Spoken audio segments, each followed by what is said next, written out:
आइए, सुनिए, देखिए, समझिए सनातन सत्य। जैसी दृष्टि वैसी सृष्टि, दृष्टि विज्ञान। कुदरत, कुदरती रचना एवं कुदरत के कानून से शाश्वत सुख की प्राप्ति। जोधपुर के परम पूज्य महात्मा उपासक प्रोफेसर डॉक्टर सोहन राज तातेड़ के निर्देशन में सनातन सत्य। जैसी दृष्टि वैसी सृष्टि, दृष्टि विज्ञान।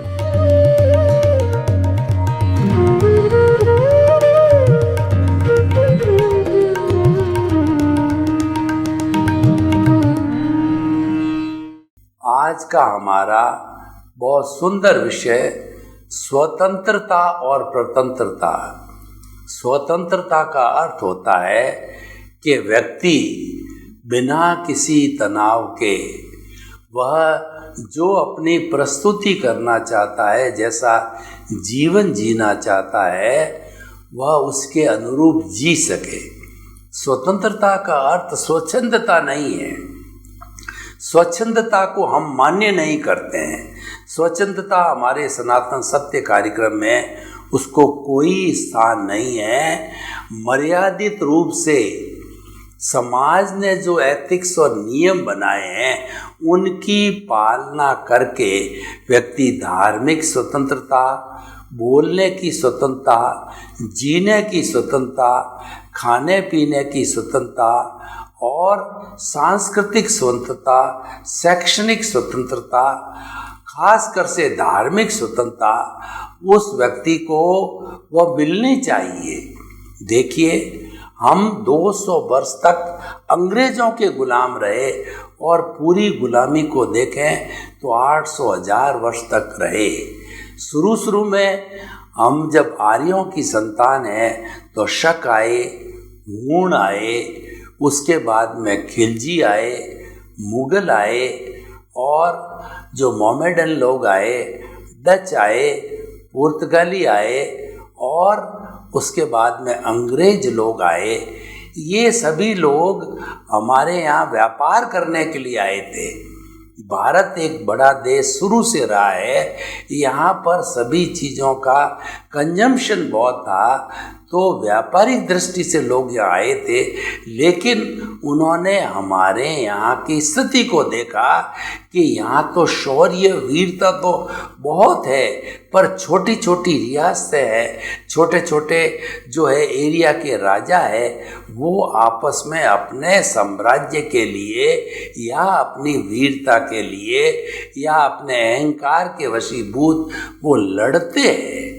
इस चीज़ का उन्होंने फ़ायदा उठाया और उन्होंने ख़ास तौर से अंग्रेज़ों को देखिए डिवाइड एंड रूल की पॉलिसी लागू करके हमको प्रतंत्र बनाया, हमको गुलाम बनाया, हमको किसी भी तरह की स्वतंत्रता नहीं। हमारी बहन बेटियों की इज्जत जो है वह भी सुरक्षित नहीं थी। हमको इंडियन डॉग्स कहा जाता था, हम सिर उठा के उनकी तरफ देख नहीं सकते थे।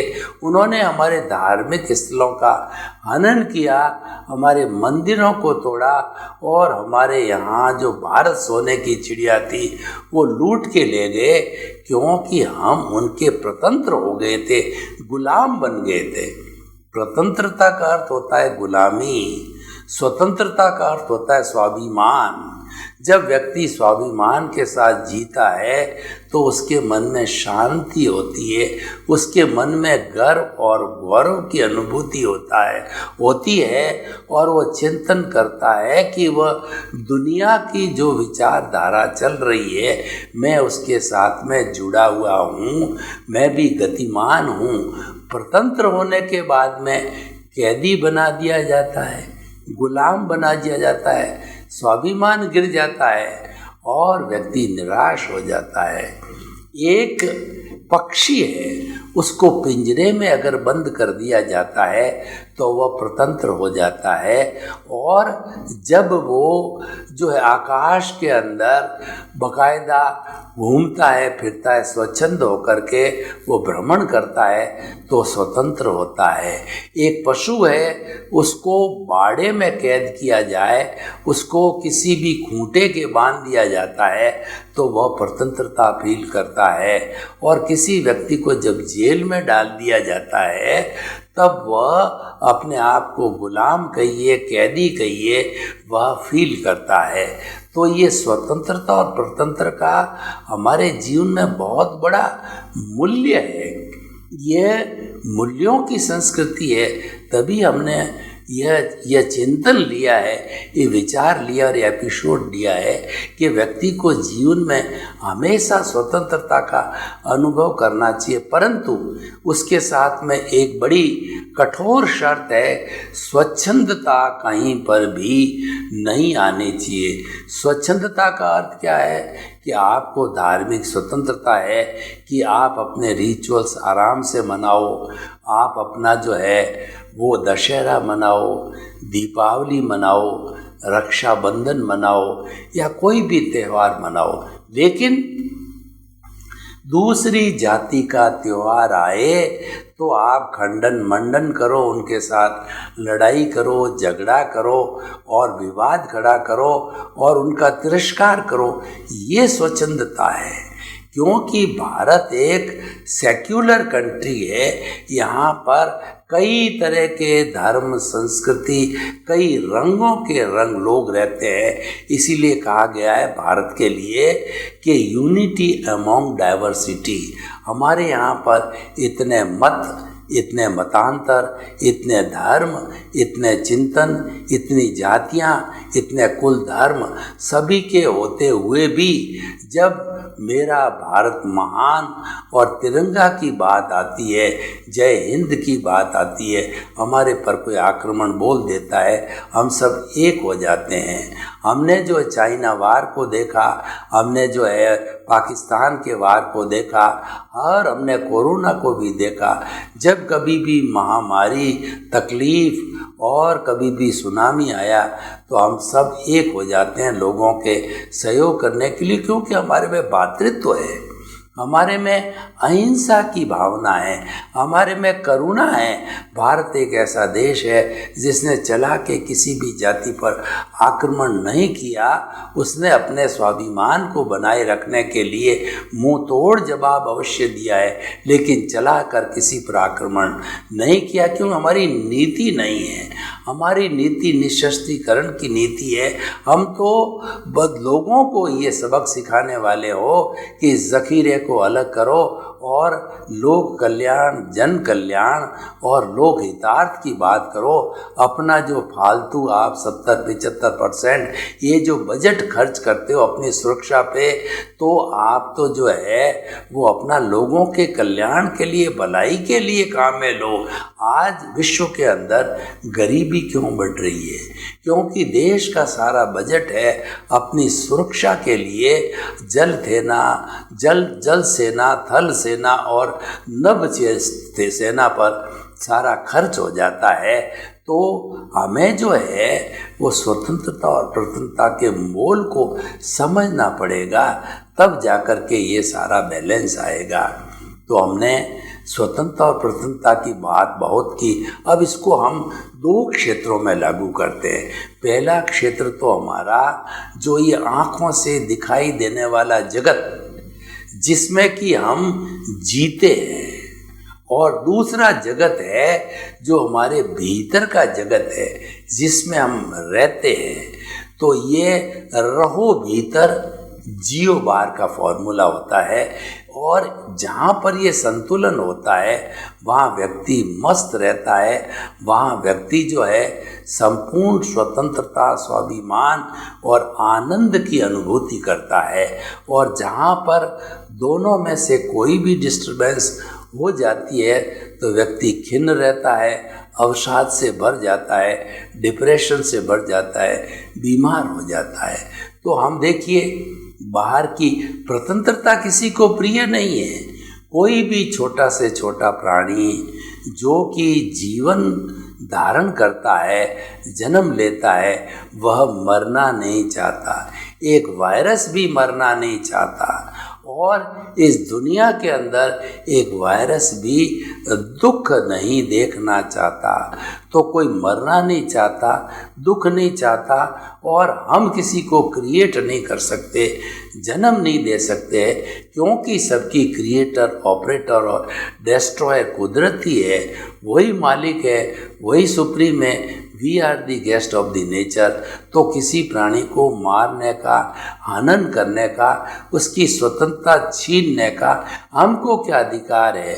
वो जीता है, अपने कर्मों से जीता है, वो मरता है, अपने कर्मों से मरता है। तो उसमें हमारा क्या दोष है? इसीलिए हमारे जो है गुरु स्वामी जी है, उन स्वामी जी ने ये कहा है कि जीव जीवे तो दया नहीं, मरे तो हिंसा मत जान। मारण वाले ने हिंसक कहियो, नहीं मारे ते दया गुण खान। बहुत बड़ी बात उन्होंने कही है कि कोई जीव जीता है तो इसको दया मत जानो, वो तो अपने कर्मों से जी रहा है।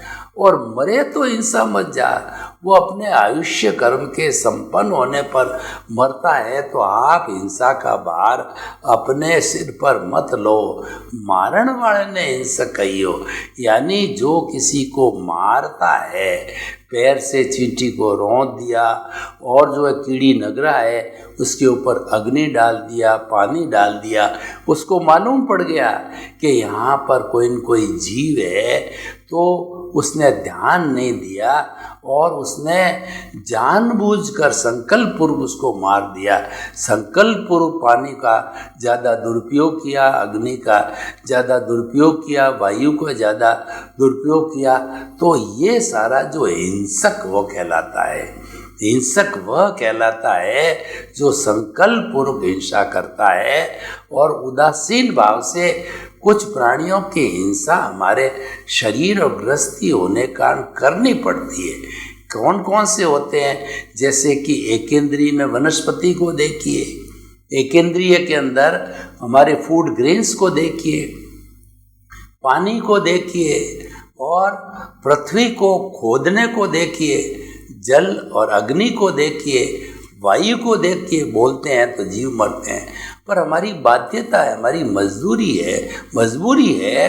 तो हमारी स्वतंत्रता किस बात में? हमको ये स्वतंत्रता ईश्वर ने दी, हमारे संविधान ने दी है, लेकिन हमको स्वतंत्रता का दुरुपयोग नहीं करना है कि हमको जो पानी दिया जाए। सरकार ने संविधान के अंदर जो बेसिक फैसिलिटी है, रोटी, कपड़ा, मकान, शिक्षा, चिकित्सा, ये पब्लिक को जो है पर्याप्त मात्रा में उपलब्ध कराने के लिए जिम्मेवारी ली जाती। जो पानी है वह फ्री हमारे घर पे भेजा जाता है और पानी का जो बिल भराया जाता है ये ट्रांसपोर्टेशन चार्जेज है। हवा फ्री दी जाती है, उसका सरकार हमारे से कुछ नहीं लेती है। तो हमारी स्वतंत्रता किसमें है कि जो हमको बेसिक फैसिलिटीज़ जो है दी जा रही है उसका हम दुरुपयोग न करें, आवश्यकता के अधिक संग्रह न करें, उपयोग न करें। जितनी अपने और अपने परिवार की आवश्यकता हो भरण पोषण की, उतना ही हम करें। उसके अलावा जो हमारे 5 कॉन्स्टिट्यूएंट्स है, पृथ्वी, जल, अग्नि, वायु और आकाश, इनको हम गंदा न करें, इनको हम पॉल्यूट नहीं करें। ये हमारी स्वतंत्रता का एक भाग होना चाहिए। तो हमारे को जो इस जीवन में जो कुछ भी जितनी स्वतंत्रता हमको मिली है, तो ये हमें वो भोगो, कोई तकलीफ नहीं है। परंतु एक स्वतंत्रता का मुख्य बिंदु होता है नीड और ग्रीड का। नीड को पूरा करने की आपको स्वतंत्रता है, परंतु ग्रीड के अगर क्षेत्र में आप चले गए तो कुदरत कहती है कि मैं तुम्हारा एक्शन लूँगी, तुम्हें पनिश करूँगी। वो करती भी है। कैसे? उदाहरण के तौर पे देखिए, कोई व्यक्ति को अपनी आवश्यकता पूर्ति में कोई छेड़छाड़ नहीं करता है, परंतु एक व्यक्ति एक मकान चाहिए, 10 मकान खड़े कर दिए और उसने जो है 50 गाड़ियां खड़ी कर दी, तो सरकार उसकी और सारा किसी भी दृष्टि से इतना धन कमाया उसने, बेनामी धर्म। सरकार पूछेगी, सरकार रेड डाल के लेके जाएगी, लुटेरा लेकर के जाएगा। तो हम ये मानते हैं कि आपको अपने भाग्योदय से अपने आवश्यकता की पूर्ति के लिए अधिक धन मिल सकता और मिलता है लोगों का, लेकिन जो लोग अपना दायित्व अनुभव करते हैं, अपनी स्वतंत्रता का दुरुपयोग नहीं करते हैं, तो उसको जो है परोपकार, लोगों की भलाई, जगत कल्याण और जो जन कल्याण के लिए लगाते हैं। हमारे बड़े बड़े जो दानवीरों को देखिए, बिड़ला जी को देखिए, बांगड़ जी को देखिए, बिल गेट्स को देखिए, बहुत से ऐसे ऐसे लोग हुए हैं जिन्होंने हमारे भारतवर्ष में कितने मंदिर, धर्मशालाएं, भोजनशालाएं, रहन बसेरे, स्कूल है और जो है हॉस्पिटल बनाए हैं और लोगों की सेवा कर रहे हैं। वो मैं आपको एक उदाहरण देना चाहता हूँ कि बिल गेट्स जो है विश्व के सबसे रिचेस्ट व्यक्ति है। वो 2 या 3% जो है अपनी इनकम का अपने परिवार पे खर्च करते हैं और वो अरबों खरबों की इनकम को कमाते हैं। तो सारा शेष पैसा वो अपने जो है वो चैरिटेबल ट्रस्ट के अंदर डालते हैं। और अब तो उन्होंने अपनी कंपनी का एमडी का पद भी छोड़ दिया और चैरिटेबल ट्रस्ट, उनकी उम्र आने के कारण चैरिटेबल ट्रस्ट के अंदर वो समय लगाते हैं कि जो पैसा वहाँ से आ रहा है उसका सदुपयोग हो रहा है नहीं हो रहा है। अभी एक महाशय जो माइक्रोसॉफ्ट कंपनी के जो विश्व के 10 टॉप के अंदर आते हैं, उन्होंने कोरोना पीरियड में देखा कि नहीं अपने देश में चलना चाहिए, तो उन्होंने अपनी सारी संपत्ति धीरे धीरे तमिलनाडु के अपने गांव के अंदर पूरा इंफ्रास्ट्रक्चर बना रहे हैं, रोजगार के लिए सुविधा कर रहे हैं और सारा पैसा जो है अपने देश के अंदर लगा रहे हैं, अपने भाइयों के निर्माण के लिए, भाइयों के उत्थान के लिए, चैरिटी के लिए लगा रहे हैं। तो इस तरीके से जो है हम आपको बताना चाहते हैं कि स्वतंत्रता जो है हमको उपयोग करो, पर उसका दुरुपयोग नहीं होना चाहिए। जो हमारी स्वतंत्रता है, कर्ता पद है, कर्म बंधन का कारण है और कर्ता ही हमको घुमाने वाला है। तो ज्ञानी पुरुष जो है हमको स्वतंत्र करने के लिए जो हमारी प्रतंत्रता कर्ता पद की है उससे हमको हटा करके वह जो है वो आत्म पद पे बिठा देता, हमारी सीट बदल देता है, हमको अज्ञान से ज्ञान के पल्ले पर ले आता है। तो हम भीतरी स्वतंत्रता प्रारंभ कर लेते हैं और ये जो जंक्शन पॉइंट है ये भेद विज्ञान का जंक्शन पॉइंट बदल जाता है। जंक्शन का बहुत बड़ा स्थान होता है। रेलवे ट्रेन्स में जो जंक्शन होता है उसमें आप देखिए जोधपुर जंक्शन, उसमें एक लाइन यहाँ से जयपुर को जाती है, दूसरी लाइन यहाँ से अहमदाबाद को जाती है, तीसरी लाइन है वो जैसलमेर को जाती है। यहाँ तिराया बन गया। तो इस जंक्शन का कितना बड़ा महत्व है, इसीलिए हमारी रेल यात्रा के अंदर जंक्शन को महत्व दिया गया है। तो ये गुरु के ज्ञान के बाद जो हमको जंक्शन मिलता है ये हमारा पुनर्जन्म है, ये हमारी भीतरी स्वतंत्रता है। बाहरी स्वतंत्रता तो हमारी परतंत्रता है। हमने अभी देखा कि बाहरी हिसाब से हम बिल्कुल ही स्वतंत्र है। तो भीतरी स्वतंत्रता हमारा वो पद चेंज करके बाद में देता है, यानी हमको आत्मपद देता है। आत्मपद के या चेतना के जो कोई भी जो कहना चाहिए गुण है या नियम है वो बाहर की स्वतंत्रता जो जड़ है अवस्थाएं उस पर लागू नहीं होता है।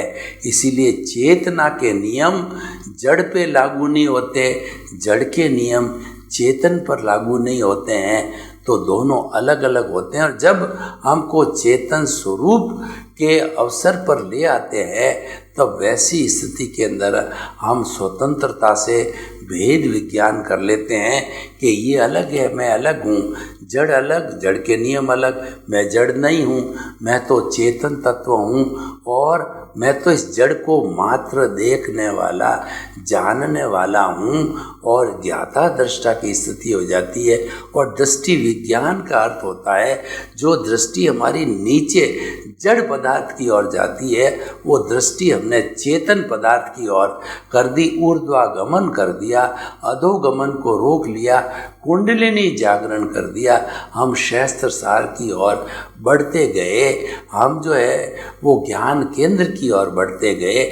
जब हम ऊर्ध्वमुखी हो जाते हैं तो हमारा कल्याण होता है, हमको मुक्ति की अवस्था में जाने का मिलता है। और जब इस कंडीशन के ऊपर हम अपने अस्तित्व की जानकारी और उसको गहन करने में, उसको चिंतन करने में, उसको विचार करने में लग जाते हैं तो वास्तव में धीरे धीरे अपने स्वरूप की भी जानकारी हो जाती है। जब हम भेद विज्ञान में लगते हैं, जब हम चेतन के साथ जुड़ते हैं, जब हम ज्ञाता दृष्टा होते हैं, जब ऊर्ध्वगामी होते हैं, जब हम कुंडलिनी जागरण करते हैं, जब हम सम्यक दर्शन, सम्यक ज्ञान को प्राप्त करते हैं, तो एक बहुत बड़ा परिवर्तन आता है कि जो हमारा कार्बन शरीर है, जो मिश्र चेतन है, वो धीरे धीरे भागने लगता है, वह धीरे धीरे क्रश होने लग जाता है, उसमें टर्बुलेंस होती है। उसको विज्ञान, हमारे जो अध्यात्म जो है विज्ञान की भाषा में निर्जरा कहते हैं। भगवान ने दो तरह के धर्म बताए।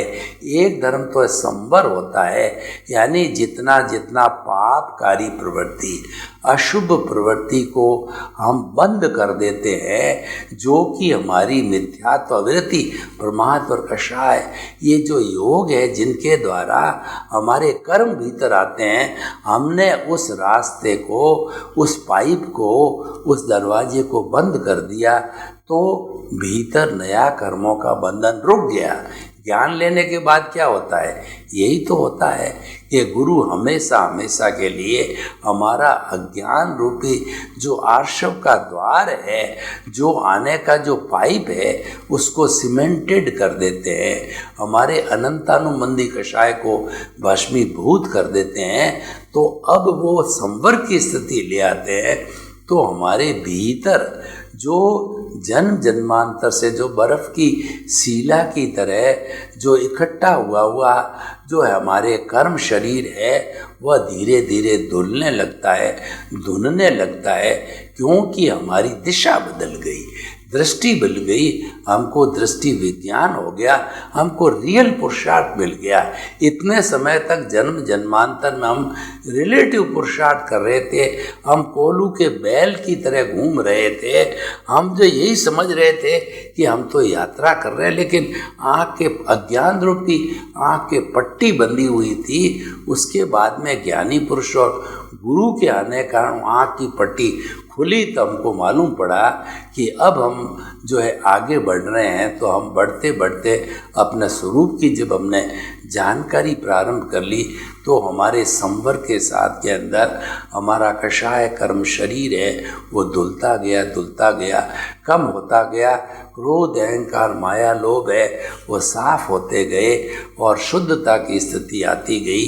तो इस जन्म में हमने क्या किया? स्वतंत्रता को, भीतरी स्वतंत्रता को प्राप्त करके कि शाश्वत सुख, यानी ऐसा सुख कि जिसके बाद कभी दुख आए ही नहीं, वो पूर्ण रूप से प्राप्त करना एक जन्म में मुश्किल है। इस जन्म में हमने शाश्वत सुख की नींव लगाई, तो आने वाले जन्मों के अंदर धीरे धीरे यह शाश्वत सुख है वो आगे बढ़ता रहेगा, क्योंकि जो कर्म शरीर वो धुलता रहेगा, और जितना कर्म शरीर धुलता रहेगा और जिस समय में 2, 4, 5 2 में जाके शून्य हो जाएगा, तो शून्य होने के बाद हम संपूर्ण स्वतंत्रता, संपूर्ण जो है हमारी शाश्वत सत्ता और संपूर्ण निर्जरा को प्राप्त कर लेते हैं। यानी जो है वह निर्जरा होती है शाश्वत सुख, यानी वो हमारी salvation, emancipation, liberation, free from the bondage और the situation of the moksha कहलाती। तो भाई और बहनों, हमने स्वतंत्रता और स्वतंत्रता को हर दृष्टिकोण से जो है समझने की कोशिश की। चाहे खुली आंखों से हम जो जगत देख रहे हैं उसमें भी हमने स्वतंत्रता का मोल समझा, बिना किसी भी स्वच्छंदता को लिए, और भीतरी जगत की हमारी स्वतंत्रता है उसको भी समझा हमने।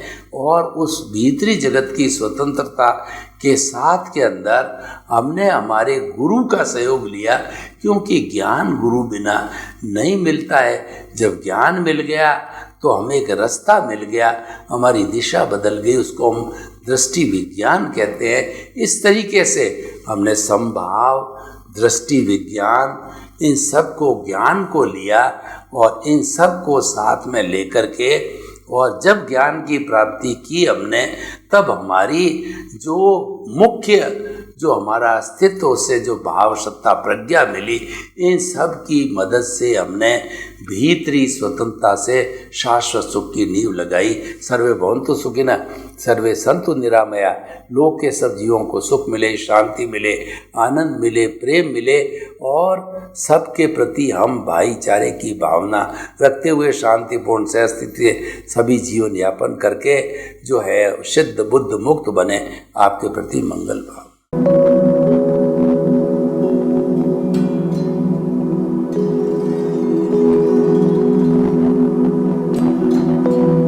एक ऐसा अंतर्राष्ट्रीय ख्याति प्राप्त मानव जो गुरु प्रेरणा से पिछले 20 वर्षों से वानप्रस्थ जीवन जीते हुए 24 घंटे मानवता की सेवा में संलग्न है। एक ऐसा मानव जो अभी राष्ट्रीय, अंतर्राष्ट्रीय टीवी चैनलों पर 7,500 एपिसोड के माध्यम से सनातन सत्य, आत्मविज्ञान एवं पुनरुत्थान, व्यवहार एवं निश्चय जगत के जीवनोपयोगी विषयों पर हृदय स्पर्शी प्रवचन कर चुका है। उस मानव का नाम है महात्मा उपासक प्रोफेसर डॉक्टर सोहन राज तातेड़।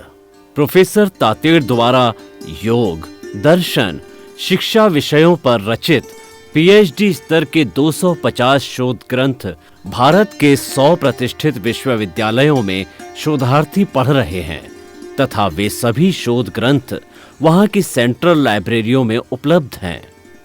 महात्मा सोहन राज ने अभी तक हजारों स्कूलों, कॉलेजों, विश्वविद्यालयों एवं संस्थाओं में सेमिनार, वर्कशॉप, कैंप लगाकर लाखों विद्यार्थियों को योग, दर्शन, शिक्षा का प्रशिक्षण देकर उन्हें सुसंस्कारित किया।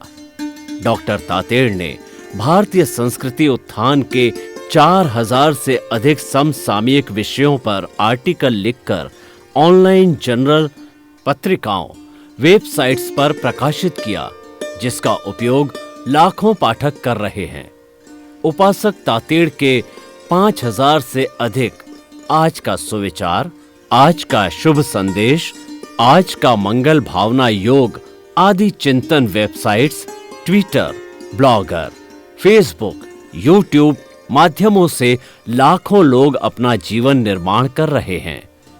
मानवता के मसीहा ऐसे महामानव महात्मा सोहन राज तातेड़ के प्रोफाइल को अभी तक विश्व के 20 लाख दर्शक यूट्यूब पर, 12 लाख गूगल पर एवं लाखों दर्शक फेसबुक, ब्लॉगर, ट्विटर और इंस्टाग्राम पर देख चुके हैं।